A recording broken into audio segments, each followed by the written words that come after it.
அஸ்ஸலாமு அலைக்கும். Hi friends. இன்றைக்கி வந்து உங்களுக்கு நல்ல ஒரு ரெசிபி தான் ஷேர் பண்ணிக்கிறேன். நீங்கள் எப்போதும் போல் ஒரே மாதிரி ரொட்டி செய்யாமல் இந்த முறை ரொட்டி செஞ்சு பாருங்கள். நல்லா டேஸ்ட்டாக இருக்கும்.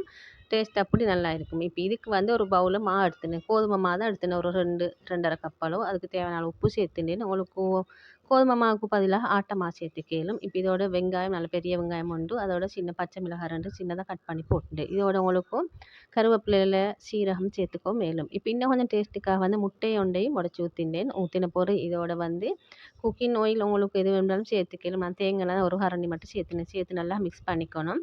மிக்ஸ் பண்ணின பிறகு இதோட வந்து நீங்கள் கொஞ்சம் வார்ம் வாட்டர் சேர்த்து தான் இந்த மாவை வந்து ரொட்டி மாதிரி பனைஞ்சு எடுத்துக்கணும். நாங்கள் ரொட்டி எப்படி மாவு பண்ணிதோமோ அது போல். இதுக்கு உங்களுக்கு தேங்காயும் சேர்த்துக்கலும். நான் தேங்காய் துருவல் சேர்க்காம தான் இதை செய்கிறேன். இப்போ நாங்கள் எல்லாம் சூட்டு தண்ணி அதை ஊற்றி அப்படி கொஞ்சம் கொஞ்சமாக தண்ணி ஊற்றி மாவை பனைஞ்சு எடுத்துக்கணும். இப்போ இதுக்கு கொஞ்சம் எண்ணெய் இப்படி ஸ்ப்ரே பண்ணி நான் கொஞ்சம் அப்படியே கொஞ்சம் மூடி போட்டு ஒரு 5-10 நிமிஷம் அப்படியே வச்சுட்டேன். நீங்கள் மாவை பனைஞ்சா வந்து கொஞ்சம் நேரம் மூடி போட்டு வைங்க, ஒரு 10 நிமிஷமாவது. அப்போ வந்து மாவு வந்து நல்லா சாஃப்டாகி வரும். இப்போ இது மூடி போட்டு வச்ச ஒரு 10 நிமிஷத்துக்கு பிறகு மாவை வந்து எடுத்து சின்ன சின்ன உருண்டையாக எடுத்துனேன். ஒவ்வொரு ரொட்டியோட அளவுக்கு மாதிரி. இப்போ வந்தது 3 ரொட்டியோட அளவுக்கு. இப்போ ஒரு பிளேட் எடுத்துக்கோங்க. இப்படி சில்வர் பிளேட்டில் அதில் வந்து நல்லா ஆயில் ஸ்ப்ரே பண்ணிக்கோங்க. அப்போ அந்த ரொட்டி வந்து நீங்கள் தட்டி எடுக்கிற டைமுக்கு எல்லாம் ஒரே அளவில் வரும். அந்த ரவுண்ட் ஷேப்பில் முழுக்கும் நல்லா அழகாகவே வரும். இப்போ வந்து மாவை நான் தட்டி எடுத்துக்க போகிறேன். இதுக்கு வந்து தோசைக்கல் இல்லாட்டி ரொட்டி சுடுற கல்லை நீங்கள் அப்படியே சூடு பண்ணி வச்சுடுங்க. அடுப்பில் அப்படியே ஃப்ளேம் ஒன்னாக்கி ஒரு மீடியம் ஃப்ளேமில் மாதிரி வச்சுடுங்க. நல்லா சூடாயின பிறகு தான் இந்த ரொட்டியை போடணும். இப்போ பாருங்கள், ஓரமெல்லாம் நல்லா அழகாக ஈவனாக வந்துச்சு. இப்போ இதை வந்து நான் ரொட்டி கல்லில் இப்படி போட்டு எடுத்தேன். தோசைக்கல் தான். இப்போ இதில் ஒரு பக்கம் வந்த பிறகு மறுபக்கம் திருப்பி போட்டு நல்லா முருக வச்சு எடுத்துக்க வேண்டியது தான்.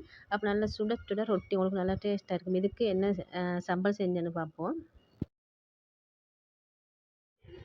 இதுக்கு வந்து மாசி சம்பல் இருந்து அதோட வந்து தேங்காய் கொஞ்சம் போட்டு மிக்சியில் போட்டு அரைச்சி எடுத்துனேன். இப்படி தான் இருந்துச்சு.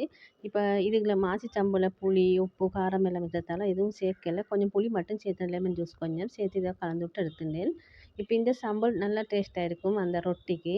இந்த தேங்காய் போட்டு மாசி சம்பல் உங்களுக்கு மாசி சம்பல் மட்டும் சேர்த்து அப்படி செய்வோம். இல்லாட்டி மாசி சம்பல் மட்டும் வச்சு சாப்பிடுவோம். மேலும் இப்போ ரொட்டி எல்லாம் சுட்டு எடுத்த போகிறோம். இன்னும் இப்படி தான் இருந்துச்சு. நல்லா இருந்துச்சு. நல்லா ரவுனாக அந்த ஓரமெல்லாம் நல்லா வந்துச்சு. இப்போ இதுக்கு வந்து ஒரு கரண்டி தேங்காய் சாம்பல் வச்சு டேஸ்ட் நல்லா இருந்துச்சு. அதோட வந்து மாசி சாம்பலையும் கொஞ்சம் வச்சுருந்தேன். இதில் சரி ஒன்று வச்சு தொட்டு சாப்பிடுவோம்ட்டு அப்படி நல்லா இருந்துச்சு. நீங்களும் இன்ஷா அல்லாஹ் இந்த மாதிரி ஒரு முறை சரி ரொட்டி ட்ரை பண்ணி பாருங்கள், செஞ்சு பாருங்கள், நல்லா வரும் உங்களுக்கும். இன்னும் ஒரு வீடியோ சந்திக்கும் வரை தேங்க்ஸ் ஃபார் வாட்சிங்.